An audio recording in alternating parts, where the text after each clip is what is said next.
Assalamualaikum warahmatullahi wabarakatuh. Alhamdulillah wassalatu wassalamu ala Rasulillah Sayyidina Muhammad bin Abdullah wa ala alihi wa ashabihi wa man wala. Wala hawla wala quwwata illa billah. Allahumma shalli wa sallim ala sayyidina Muhammadin miftahi babi rahmatillah adada ma bi ilmillah. Salatan wa salamun daimaini bi dawami mulkillah. Subhanaka la ilma lana illa ma 'allamtana innaka antal alimul hakim. Rabbi shrah li sadri wa yassir li amri wahlul 'uqdatam min lisani yafqahu qawli bi jahi nabi wa alihi wa ashabihi amma ba'd. Nawaitu ta'allum wa ta'lim wa ifada wa istibada wa hatta ala tamassuki bi kitabihi wa sunnati rasulih wa dilala ila al-huda wa du'a ila al-khair mardatillah wa tawamih. Qala al-muallif rahimahullah wa nafa'ana bihi wa bi 'ulumihi fid dharain amin. Ila man qala hubbul jahi wal mal, cinta kepada kedudukan dan cinta kepada harta. Wa amma hubbul jahi wal mal, dan adapun cinta kepada kedudukan, jabatan dan juga kepada harta, wa kasratul hirsi alaihima, dan banyak pertamakan kepada keduanya, banyak keinginan untuk mendapatkan keduanya, famadmumun jiddan, maka hal tersebut adalah hal yang tak paling tercela sekali. Allah Ta'ala, Allah Subhanahu wa Ta'ala berfirman, tilka darul akhiratu naj'aluha lil ladzina yuriduna 'uluwan fil ardi wa la fasada wal 'aqibatu lil muttaqin. Tilka darul akhirah, itu adalah darul akhirah, adalah tempat, yaitu akhirat. Yaj'aluha lil ladzina la yuriduna 'uluwan fil ardi wa la fasada, yang mana kami menjadikan akhirat itu bagi Allah Subhanahu wa Ta'ala lil ladzina la yuridun, bagi orang-orang yang tidak menginginkan 'uluwan, kedudukan yang tinggi, fil ardi, di atas bumi, wala fasada, dan tidak menginginkan kerusakan, wal aqibatu lil muttaqin, maka hal itu akhirat adalah akibat atau hal yang disediakan di akhir nanti bagi orang-orang yang bertakwa kepada Allah Subhanahu wa Ta'ala. Wa qala ta'ala, Allah Subhanahu wa Ta'ala juga berfirman, ya ayyuhalladzina amanu la tulhikum amwalukum wa la auladukum an dzikrillah. Wahai orang-orang yang beriman, janganlah melalaikan kalian. Apa yang melalaikan kalian? Amwalukum, harta-harta kalian, wala auladukum, atau dan juga anak-anak kalian, an dzikrillah, daripada zikir, mengingat Allah Subhanahu wa Ta'ala. Ya, apalagi zaman sekarang, kadang kita lebih disibukkan dengan urusan harta, urusan kerjaan, urusan anak kita sekolah pengen diterima di sana di sini, sehingga kita lupa untuk selalu mengingat Allah Subhanahu wa Ta'ala. Maka naudzubillah, bukan hanya kita lupa kepada Allah tatkala anak kita ya tidak diterima, ya tatkala kita bekerja hasilnya sedikit, kadang kita bukan hanya ingat, bahkan naudzubillah menyalahkan Allah Subhanahu wa Ta'ala. Tatkala kita berdoa, doa tidak turun-turun dari Allah Subhanahu wa Ta'ala, belum diijabah doa kita sudah menyalahkan Allah Subhanahu wa Ta'ala. Padahal Allah Subhanahu wa Ta'ala mengatakan, ana inda dhanni 'abdi bi, aku ini ya tergantung prasangka hambaku. Kalau prasangka hambaku baik, maka aku akan baik. Apabila prasangkanya buruk, aku akan buruk, kata Allah Subhanahu wa Ta'ala. Demikian. Ya, jadi Allah itu terserah kepada prasangka daripada hamba-hambanya. Jadi wahai orang-orang yang beriman, janganlah melalaikan kalian harta kalian dan juga anak-anak kalian daripada mengingat Allah Subhanahu wa Ta'ala. Wa man yaf'al dzalika fa ulaika humul khasirun. Barang siapa yang melakukan hal itu semuanya, melupakan ingat kepada Allah Subhanahu wa Ta'ala, lupa kepada Allah Subhanahu wa Ta'ala karena urusan harta dan urusan anak, maka ulaika humul khasirun, maka mereka adalah orang-orang yang sangat merugi. Ya. Kemudian Allah Subhanahu wa Ta'ala juga berfirman, innama amwalukum wa auladukum fitnah. Semuanya ya, harta-harta kalian dan juga anak-anak kalian itu adalah fitnah, ujian dari Allah Subhanahu wa Ta'ala. Wa qala alaihi wasallam, bagi Nabi sallallahu alaihi wasallam bersabda, madibani jai'ani ursila fi zuwaibati ghanamin bi afsada laha min hubbil mali wasyaraf fi dinir rajulil muslim. Tidaklah dua serigala yang lapar yang dilepas di sekelompok daripada kambing-kambing itu lebih berbahaya, lebih rusak daripada orang yang cinta kepada dunia dan juga cinta kepada kemuliaan ya di dalam agamanya seorang muslim. Jadi apabila kalau dibandingkan, ini bagi Nabi SAW membandingkan ya, kalau ada dua serigala yang sangat lapar kemudian dilepas di kandang kambing, kira-kira ya serigala ini akan memakan kambing-kambing tersebut karena lapar atau tidak? Pasti ya memakannya. Nah, itu masih lebih ringan kata bagi Nabi SAW daripada seorang yang muslim ya yang cinta kepada dunia dan juga cinta kepada kedudukan, kemuliaan. Itu lebih bahaya cinta kepada dunia daripada bahayanya dua serigala yang dilepas di kandang kambing. Ini ibarat dari baginda Nabi Muhammad sallallahu alaihi wasallam. Wa makna tadi, ada maknanya kata beliau anna hubbal mal wal jah yusidani dina sahibihima akthar mimma yusidu dhi'bani al-jayani ila ursila ila al-ghanam. Sesungguhnya kata Al-Habib Abdullah Al-Haddad mengartikan daripada hadis tadi, sesungguhnya cinta kepada dunia dan kedudukan itu akan berbahaya untuk ya agama seseorang, lebih berbahaya ya daripada dua serigala yang dilepas di kandang kambing. Wa man ishtadda hirsuhu hirsuhu al-jahl wal mal wa talab al-manzilah wa ta'dhib bi qulubin nas faqad ta'arrada bidzalika li afatin katsirah. Dan barang siapa yang sangat ingin mendapatkan kedudukan, sangat ingin mendapatkan harta, sangat ingin mendapatkan kemuliaan ya di dalam hati seseorang, maka dia telah menyodorkan dirinya untuk mendapatkan bahaya yang banyak ya, untuk mendapatkan bahaya yang banyak. Kal kibri wal riya'i wa tazayyun wa tasannu wa tarku tawadu lil haqqi wa ahli. Kalau sudah orang itu sudah melakukan ya, kalau sudah ada di hatinya hubungan dunia, maka akan timbul setelah itu apa? Sombong, timbul riya, timbul ingin selalu ya baik, ingin selalu berhias baik, dilihat orang baik padahal dalamnya nggak tahu. Wa tasannu, pura-pura.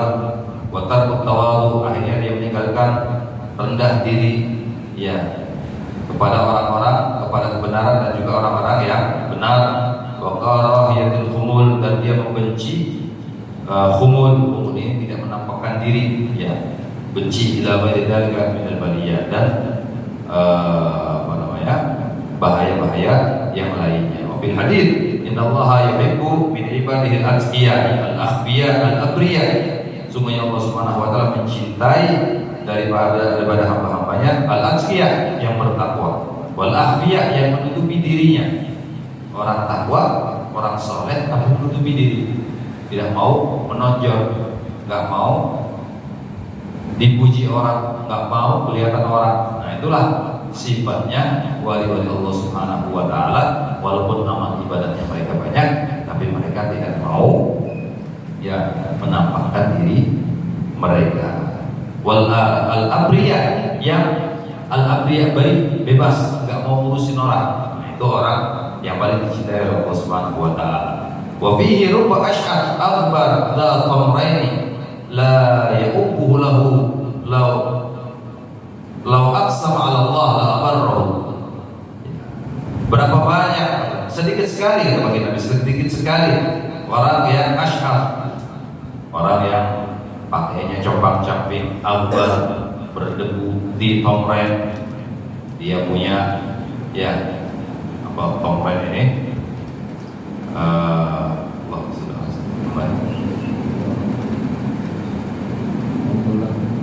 apa punya tambalan bajunya ada banyak tambalannya, komplain 2 tambalan seperti Uwais al-Qarni disifatkan oleh baginda Nabi sallallahu alaihi wasallam la ya'ubuhu lahu law aqsama 'ala Allah, tidak diragukan lagi ya apabila mereka ini bersumpah atas namanya Allah, maka Allah akan menunaikan sumpahnya.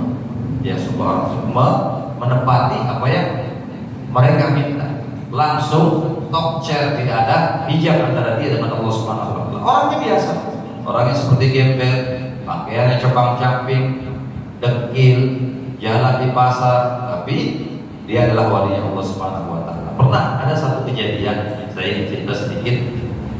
Ada seorang berangkat haji. Ya, guru saya pernah cerita ada seorang berangkat haji entah tahun berapa. Ya, waktu itu melihat ya, orang ini orang kita orang Indonesia berangkat haji, melihat di sana banyak orang-orang ya dari seluruh dunia kumpul, bahkan dari India itu ya ada yang mereka pakai pakaiannya Masya Allah seadanya, kain ihramnya ini kain yang paling kasar, kemudian sudah banyak berdebu. Tidur mereka ini kadang di emper-emper masjid, emper-emper toko. Akhirnya timbul di dalam hatinya ya orang kita ini, timbul dalam hatinya apa? Dia katakan, ya Allah, kok orang mau ibadah sama Allah, mau menghadap sama Allah, kok pakainya demikian, kok enggak bersih, enggak memuliakan Allah Subhanahu wa taala. Akhirnya apa yang terjadi? Ya, orang yang dilihat oleh haji tadi, menghampiri haji tadi, kemudian bilang, ya wahai haji, bilang kamu jangan suudzon kepada orang, jangan buruk sangka, karena ya ibadah itu Allah menilainya ya daripada hati seseorang, keikhlasan seseorang. Innallaha la yanzuru ila suwarikum wa la ila ajsamikum walakin yanzuru ila qulubikum wa a'malikum. Sungguhnya Allah Subhanahu wa taala tidak melihat bentuk kalian, tidak melihat kalian putih, coklat, hitam. La yanzuru ila suwarikum wa la ila ajsamikum, dan Allah juga tidak melihat kepada bentuk tubuh kalian. Pakaian kalian, bentuk tubuh kalian Allah tidak melihat. Walakin yanzuru ila qulubikum wa a'malikum. Tapi Allah Subhanahu wa taala melihat hati-hati kalian dan perbuatan kalian. Hatinya ikhlas, maka dia mendapatkan pahala dari Allah Subhanahu wa taala. Hatinya ikhlas, maka ibadahnya diterima oleh Allah Subhanahu wa taala. Ya, kalau kita tidak ikhlas, kalau seorang tidak ikhlas beribadah kepada Allah Subhanahu wa taala, hatinya masih ada yang berutuh, tidak ikhlas karena Allah Subhanahu wa taala, masih pikiran ke sana ke sini, maka ibadahnya pun tidak akan diterima oleh Allah Subhanahu wa taala. Alhamdulillah. Tapi orang-orang yang walaupun dia itu mempunyai pakaian yang seadanya, tapi ibadahnya ikhlas karena Allah Subhanahu wa taala, maka Allah akan menerima amal itu. Seperti halnya para sahabat Nabi. Ada beberapa sahabat Nabi itu, kalau ada salah seorang sahabat Nabi kalau sholat berjamaah itu langsung buru-buru balik. Setelah sholat jamaah dengan baginda Nabi pulang. Setiap hari melakukan demikian, sehingga suatu hari ditegur oleh baginda Nabi SAW, dipanggil oleh baginda Nabi, wahai fulan, ya, kenapa engkau tatkala selesai sholat berjamaah denganku langsung pulang? Dia katakan, ya Rasulullah, aku ini langsung pulang karena aku ada alasan ya Rasulullah. Bukan hanya semata-mata aku ini langsung pulang, gak mau zikir, gak mau wirid bersama kau ya Rasulullah, karena pakaianku ini cuma satu ya Rasulullah. Jadi setelah aku sholat berjamaah dengan engkau, maka aku copot bajuku ini di rumah, dipakai oleh istriku dan dilakukan, dan istriku lakukan sholat menggunakan pakaian yang aku pakai ini ya Rasulullah, untuk menutup aurat. Inilah para sahabat Nabi Sallallahu Alaihi Wasallam. Khumul, mereka betul-betul tawadhu, tidak memikirkan masalah dunia. Mereka seadanya, hidup di dunia seadanya. Seperti sabda baginda Nabi Sallallahu Alaihi Wasallam, "Kun fid dunya ka'annaka 'abirus sabil." Hiduplah kamu di dunia ini seperti seorang musafir yang numpang lewat, hanya sebentar, kumpulkan secukupnya, ya seadanya untuk menyambung perjalanan menuju akhirat. Jangan tatkala di dunia terbuai dengan urusan dunia, dengan hal-hal yang duniawi, akhirnya lupa tujuan akhir kita, yaitu akhirat. Ya akhirnya ya mati di dunia, nggak nyampe ke akhirat. Alhamdulillah. Mudah-mudahan kita semuanya ya dijadikan oleh Allah Subhanahu wa taala orang-orang yang bertakwa kepada Allah Subhanahu wa taala, orang-orang yang selalu diijabah doa kita oleh Allah Subhanahu wa taala. Semoga Allah Subhanahu wa taala selalu menjaga hati kita, menjaga perbuatan kita ya, sehingga semua amal ibadah kita diterima oleh Allah Subhanahu wa taala. Amin ya rabbal alamin. Ya rabbana ta'afna bi annana ta'afna wa annana asrafna ala Allah asrafna wa tub alaina tawbatan sirri kulli awad wastur lana al-awrati wa amin al-rawati waghfir li walidina rabbi wa mauludina wal ali wal ikhwani wa sa'iril khilani wa kulli dhi mahabbah jiratin wa sahbah wal muslimina ajma'in ila rabbi asma wa al-manjuman manna la biktisabi minna bil mustafa rasuli a'la bi kulli suli salla wa sallam rabbi alaihi adda al-habbi wa alihi wa sahbihi ila tashi sahbi walhamdulil ilahi bil bad'i wal tanahi rabbana ma'alana bi'alim alladhi yaqawna rabbina bagina rabbana bi'alim ma'alukul mutadakar rabbi wa fikna wa fikna lima tatadik wa makanka wa rasulul kul alamna wa khilaf ya'lama nahnu bil khair wa taqwa bil jar nahnu nasallu wa nashwana bil tawfiq wa naqra wa kul diyun qabla an ta'tiyana rasuluna rabbi fir wa sallallahu wa sallam rasulullah nabiyyu mustafa wa la ilaha illa ana wa qarrina bil masjid wa ala syaraba wa nasallu wa ahdina bi huda wa jana min nasru bil Allah wa tu'ala wa lil siwa wa la tajana min khalaqa wa asaba sallallahu alaihi wa sallam billahi al-azim wa sallallahu alaihi wa sallam Muhammadin wa alihi wa sallam alhamdulillahi rabbil alamin wa minkum